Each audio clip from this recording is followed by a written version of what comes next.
Kusamehe tena wakati ambapo una maumivu linaweza kuwa jambo ambalo ni changamoto kubwa sana kwenye maisha yetu kulifanya au kuliendea.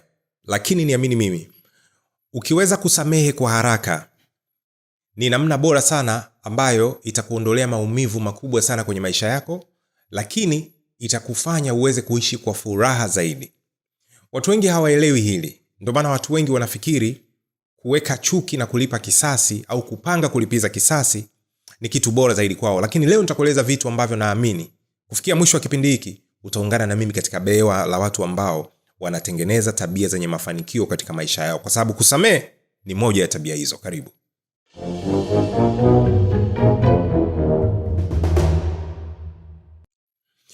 Tumerejea. Hii ni Success Path Network. Tunasema each one teach one. Mimi ni Ezden Jumanne right here. Nipo jana na juzi. Okay, sasa twende moja kwa moja.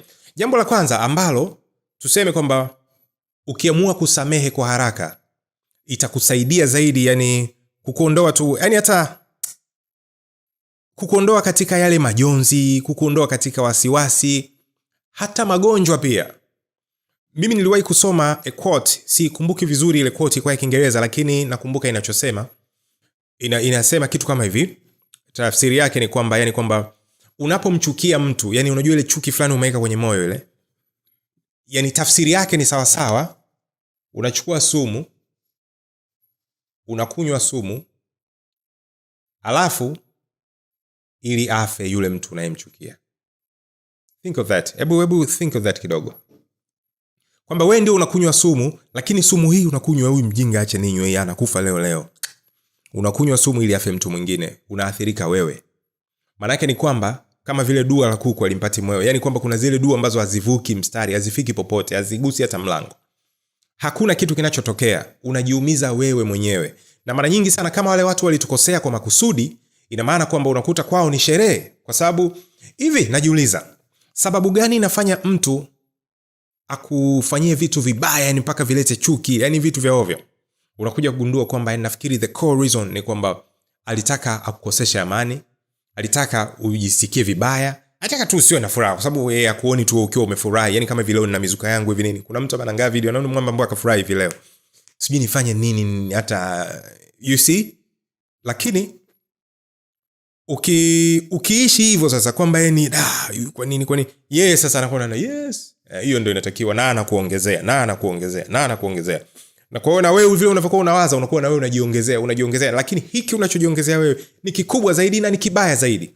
Kwa hiyo ndio maana yani najaribu kuchambua, yani kuelezea ili uelewe. Next time mtu anapokuwa amekukosea, kumbuka tuliongelea hili hapa, afu msamehe mapema sana na iwe moja kwa moja kutoka moyoni. Kwa hiyo jambo la kwanza unataka kufanya ili kufanya kidogo zoezi la kusamehe liwe jepesi, kwanza elewa maana ya kusamehe. Kwamba kusamehe huku ni nini? Je, ni kukamilisha tu ratiba na kusahau kosa lililotokea? Sivyo. Kusamehe huku maana yake ni kwamba ni kuachia zile hisia za chuki, za hasira, yani ziondoke kabisa, kwamba zisiwepo. Zile hasira ambazo ulitaka ziende, yani zile hasira kuhusu yule mtu, yani ziondoke. Hivi ndivyo kufahamu maana ya kusamehe.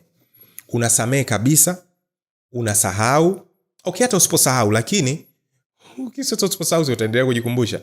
Kuondoa ile chuki kabisa, iondoke kwenye moyo wako, kwa sababu itakufanya ujisikie vizuri zaidi. Sawa sawa.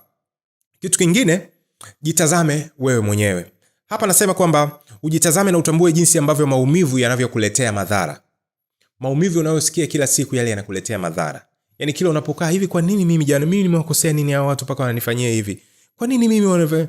I say, mimi ningekuwa mwana science hapa ningekufafanulia kisayansi, lakini naamini ipo athari ya kisayansi inayotokea kwa mtu anayekaa na kunungunika muda mrefu.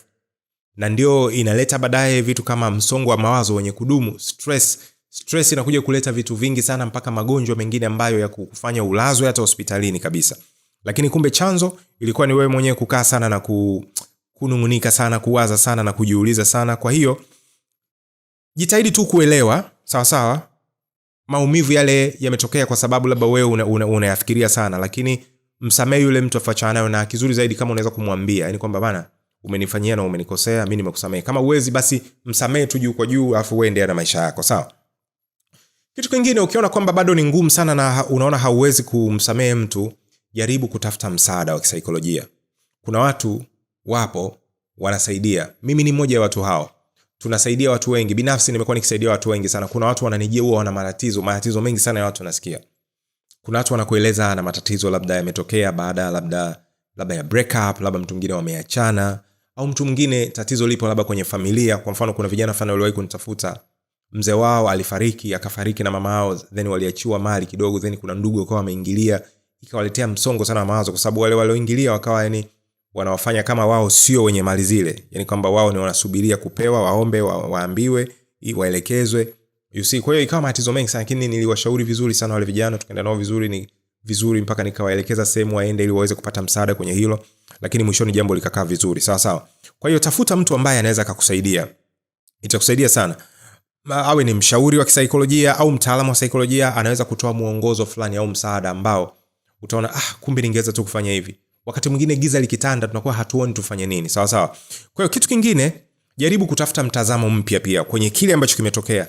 Hebu kuwa na mtazamo mpya.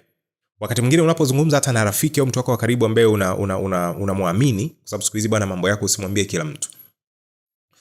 Anaweza akakwambia jambo katika mtazamo mwingine, kwamba wakati wewe unaliona labda hawa wamefanya hivi kwa kuwa labda mimi unaniona hivi, lakini atakwambia hapana, unajua sikiliza, usijilaumu ndugu yangu. Mimi nakwambia kwanza mshukuru Mungu ili limetokea, kwa sababu imekuwa kama ni tiba kwako, ni dawa ya kukuonesha wewe kwamba ulikuwa ukidili na mtu ambaye sio sahihi, au ulikuwa unahusiana na watu ambao sio sahihi.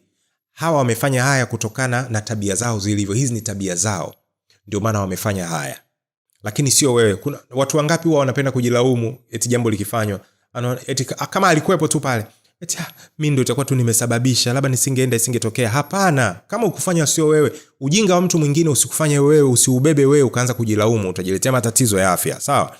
Kwa hiyo tafuta namna ya kusamea watu. Lakini pia jambo la mwisho unaotakiwa kufanya ni kwamba unataka kusamea lakini unaona bado jambo lipo, usipush, usijilazimishe kusamea. Wakati mwingine jambo ni kubwa sana, yani unaweza kusema okay, nikasema kama natokea tusamea, mimi nishasamea, lakini mara tunakuta umekaa ndani tena unalia mwenyewe.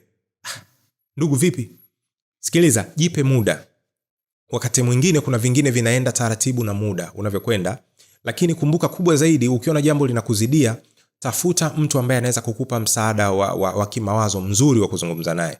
Tafuta mtu fulani mzima ambaye unaweza kuzungumza naye. Tafuta mtu ambaye unaweza ukamtafuta ni mshauri labda wa kisaikolojia, mtaalamu wa saikolojia akakushauri. Kwa sababu hakuna kisichozungumzika katika maisha yetu, na matatizo yako mengi sana, na ukweli ulio wazi ni kwamba sisi kama wanadamu, sisi ndio tumeumbiwa matatizo yote haya. Mimi naomba ni share hiki, ukichukua ikiwe kitu cha mwisho kabisa kutoka kwangu. Hii nimecreate mimi mwenyewe, yani ni kitu ambacho ni fikra yangu, ilikuja mimi mwenyewe. Huwa napenda kuitumia, huwa napenda kuambia marafiki. Ni kwamba nikimwona mtu anapitia matatizo mengi na anaona kwamba yani labda mimi ndo nimeshaisha tena, labda siwezi tena kufanya kitu kizuri, au yani kwamba yani ule mtu ambaye ameshakata tamaa kabisa, huwa namwambia hivi, ndugu yangu sikiliza.